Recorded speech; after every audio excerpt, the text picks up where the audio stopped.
कहते हैं सपने पूरे करने के लिए सपने देखना बहुत ज़रूरी है, और वो भी खुली आंखों से। ऐसे ही एक सपना मैंने देखा था वैली ऑफ फ्लावर्स आने का। तो ये सिर्फ व्लॉग नहीं है, ये मेरा वो सपना है जिसे आप पूरा होते हुए देख रहे हैं। Welcome to the valley of flowers. Good morning, it's day 2 और मैं निकल गई हूँ वैली ऑफ फ्लावर्स के लिए। मेरे होटल से 1 किलोमीटर तक का ट्रैक है रजिस्ट्रेशन काउंटर तक, जहाँ पे चेकिंग होगी, टिकट लेनी होगी वैली के लिए, और आई थिंक बैग वगैरह चेक होंगे। सो चलते चलते ट्रैक करते हुए सबसे पहला वाटरफॉल दिखा है, जो कि बहुत ही खूबसूरत है, और मैं अभी आपको दिखाने जा रही हूँ। इस वाटरफॉल की खुशी कुछ ज़्यादा देर के लिए नहीं थी, वो आप आगे देखेंगे क्यों। यहाँ से लेफ़्ट को जाता हुआ रास्ता फूलों की घाटी का है, और जो स्ट्रेट रास्ता जा रहा है वाटरफॉल को, वो है हेमकुंड साहिब का रास्ता। बहुत बड़ा झोल हो गया मेरे साथ। मैं निकली तो थी वैली ऑफ फ्लावर्स के लिए, पर गलती से मैं स्ट्रेट चली गई हेमकुंड साहिब के लिए, और 1 किलोमीटर आगे जाके पता चला कि मैं गलत रास्ते में हूँ, और फिर वापस आई भागती भागती। अब सही रास्ते में हूँ। 1 घंटा वेस्ट हो गया मेरा। चेक पोस्ट लगभग 7 बजे सुबह खुल जाता है, और उसके बाद आप वैली ऑफ फ्लावर्स का ट्रैक स्टार्ट कर सकते हैं। तो हुआ ये कि चेक पोस्ट पहुँची मैं, और चेक पोस्ट पहुँच के वहाँ पे मुझे टिकट लेनी पड़ी, जो कि है 150 रुपीज़ की, और वो 500 रुपीज़ डिपॉज़िट करते हैं। अगर आप प्लास्टिक बैग वगैरह ले जा रहे हो या कुछ भी प्लास्टिक का सामान, खाने पीने की चीज़ें, तो आपको लिखवाना पड़ता है, काउंटिंग करानी पड़ती है कि कितनी चीज़ें लेके जा रहे हो, क्या क्या लेके जा रहे हो, और आधार कार्ड दिखाना पड़ता है। इसके अलावा उन्होंने पूरा मैप समझाया बहुत अच्छे तरीके से कि कैसे कैसे जाना है, और कहाँ से जाना है, कहाँ कौन सी रिवर आ रही है, कहाँ चढ़ाई है, कहाँ ग्लेशियर है, सब कुछ बहुत अच्छे से समझाया। और 2 बजे हम कहीं पे भी हैं वैली में, वहाँ से हमें रिटर्न होना है, क्योंकि 5 बजे तक हमें चेक पोस्ट पे वापस पहुँचना ही पहुँचना है। और एक और चीज़ जो कि जाननी बहुत ज़रूरी है, कि अगर जो आप प्लास्टिक बैग कैरी कर रहे हो, प्लास्टिक की बॉटल या कुछ भी, एक टॉफ़ी का रैपर तक, अगर वो वहीं छूट गया और आप यहाँ पे नहीं दिखा पाए, तो पता है फ़ाइन कितना है? 10,000 रुपये। 10,000 रुपये का फ़ाइन है।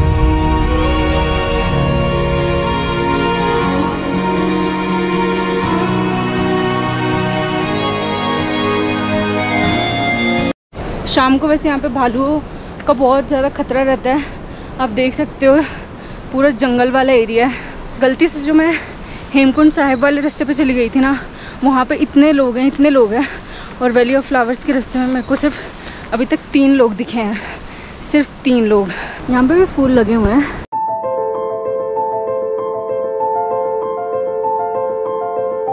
अगर मंजिल खूबसूरत है तो वहाँ तक पहुँचने का रास्ता भी कुछ कम नहीं। जितना आगे बढ़ती जा रही थी, इस ट्रैक की खूबसूरती उतनी ही बढ़ती जा रही थी। Just look at this. I literally have tears in my eyes. Like मैं अभी रो दूंगी। इतना अच्छा लग रहा है मुझे। पता नहीं मेरी आवाज़ आ रही है नहीं, पर मैं अकेले इतनी खुश हूँ ना। अकेली तो नहीं, नेचर भी है ऑब्वियसली। This is insane.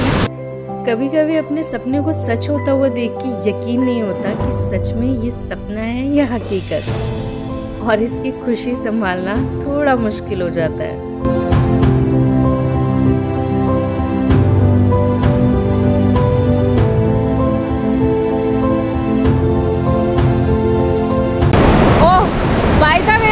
मैं बताना भूल गई कि ये पुष्पावती रिवर है। अभी तो असली नज़ारे आगे है। चलो चलते हैं।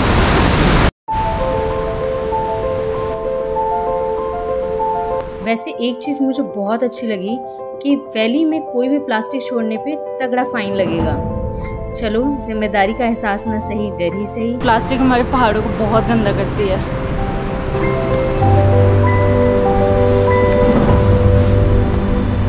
घाघरिया में, वैली ऑफ फ्लावर्स में या फिर हेमकुंड साहिब में आपको सिर्फ जियो और एयरटेल का नेटवर्क मिलेगा। जब आप वैली ऑफ फ्लावर्स का ट्रैक कर रहे होंगे तो आपको काफ़ी सारे पेड़ दिखेंगे इस तरीके के। मुझे नाम तो नहीं पता इन पेड़ों का, बट मुझे इतना पता है कि इनकी जो छाल होती है, जो बाक होती है, उससे पुराने ज़माने में वेदास लिखे गए थे। ये आप देख रहे हो, ये एज अ पेपर यूज़ किया जाता था उस टाइम पे। जो वैली ऑफ फ्लावर्स का मैप दिखाया था चेक पोस्ट पे भैया ने, उन्होंने बोला था 4 नाले आएंगे। 4 नाले मतलब 4 वाटरफॉल्स, जिनमें से 3 सूखे हुए हैं और आई थिंक ये फर्स्ट है जो कि सूखा हुआ है। थोड़ा नज़दीक आ चुकी हूँ मैं।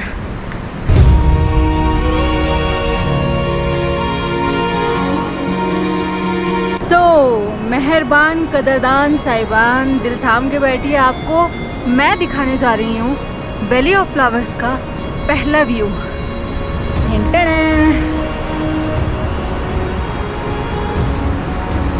यहाँ है पुष्पावती रिवर, ये है वैली और ये है पर्वत जो कि आधे बर्फ से ढके हुए हैं और आधे बादलों में डूबे हैं। है ना कमाल का नज़ारा। वैसे एक छोटा सा सजेशन आपके लिए, जितनी जल्दी हो सके अपने वैली ऑफ फ्लावर्स का ट्रैक ना शुरू कर दीजिएगा, क्योंकि नज़ारे इतने कमाल के हैं कि जगह जगह रुक के आप रोक नहीं पाओगे अपने आप को इन नज़ारों को देखने से।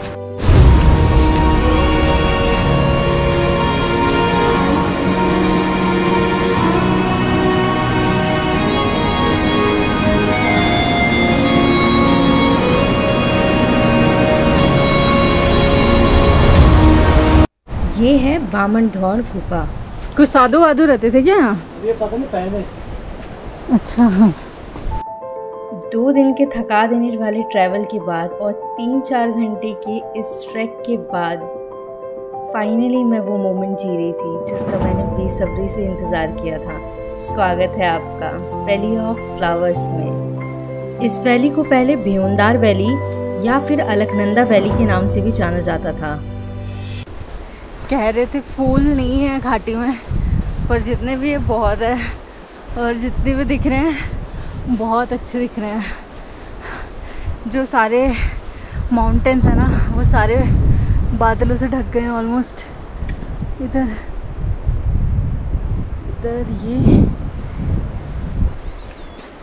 जो नीचे चेक पोस्ट पे भैया थे फॉरेस्ट डिपार्टमेंट के, उन्होंने आधे रास्ते तक कंपनी दी और काफ़ी कुछ बताया। यहाँ पे दिख नहीं रहा है अभी, ये पीछे बादलों में ढक गया है।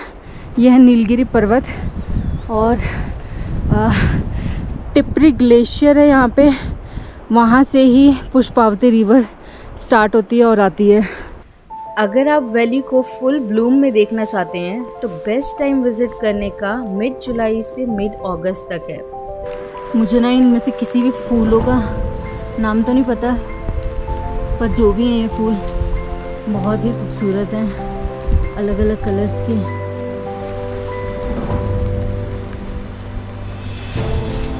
आई कैन ओनली इमेजिन कि कैसा लगता होगा जब यहाँ पे फ्लावर्स जो है फुल ब्लूम में होते होंगे। ये पूरी घाटी फूलों से भरी रहती होगी। पूरी वैली खाली पड़ी थी, कोई भी नहीं था, सिर्फ 1-2 लोग थे। क्या आप महसूस कर सकते हो इस अकेले रहने के एहसास को? इतनी प्यारी सी जगह पे आप अकेले बैठे हो और नेचर के साथ नेचर को एंजॉय कर रहे हो और ऊपर से हल्की हल्की बारिश। कमी थी तो सिर्फ बस गरम गरम चाय की।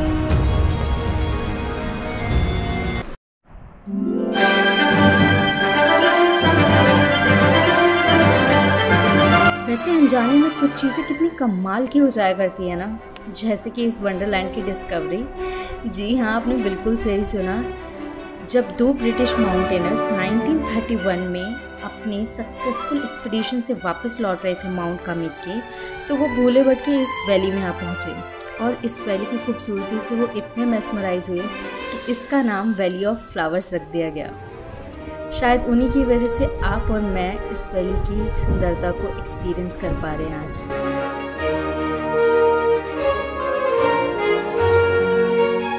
वैली में थोड़ा अंदर आने के बाद आपको English botanist lady John Margaret लेगी का एक मेमोरियल दिखेगा। उनकी मौत इसी वैली में 1939 में फ्लावर्स के सैंपल कलेक्ट करते हुए एक क्लिफ से गिरने से हुई थी और 1941 में उनकी ग्रेव पे उनके सिस्टर ने उनका एक मेमोरियल बनवाया था।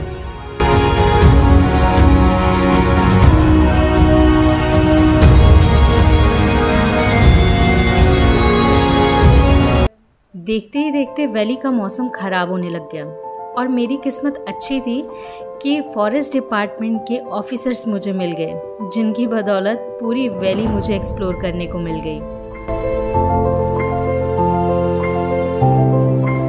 और फिर हम चल पड़े वैली के आखिरी छोर तक।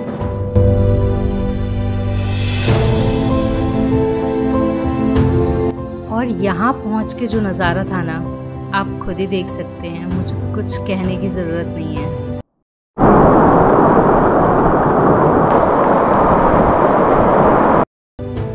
बस ये वो फीलिंग थी जो होती है ना कभी कभी, कि ये मोमेंट बस यहीं रुक जाए। इसका ना जड़ बहुत कड़वा होता है।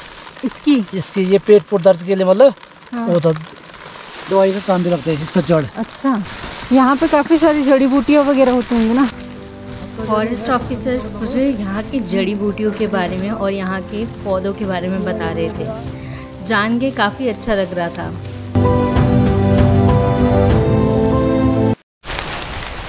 मेरे हाथ ना मुझे फील नहीं हो रहे हैं, बिल्कुल सुन्न हो चुके हैं, बिल्कुल लाल हो चुके हैं। वैली को पूरा कर लिया एक्सप्लोर और आई होप आपको वैली ऑफ फ्लावर्स अच्छी लगी हो। फ्लावर्स तो बहुत कम थे पर स्टिल ये वैली जो है अपने आप में इतनी खूबसूरत है। फूल तो बस चार चांद लगा देते हैं इस वैली पे। नज़ारे तो मैंने वैसे ही आपको दिखा दिए हैं। बारिश हो रही है और फॉरेस्ट डिपार्टमेंट वाले इंसिस्ट कर रहे हैं कि हमें निकलना चाहिए। तो आज का ब्लॉग करती हूँ मैं यहीं एंड। और कंटेंट अच्छा लगा हो तो लाइक, शेयर एंड सब्सक्राइब। कल मिलते हैं हेमकुंड साहिब यात्रा पे।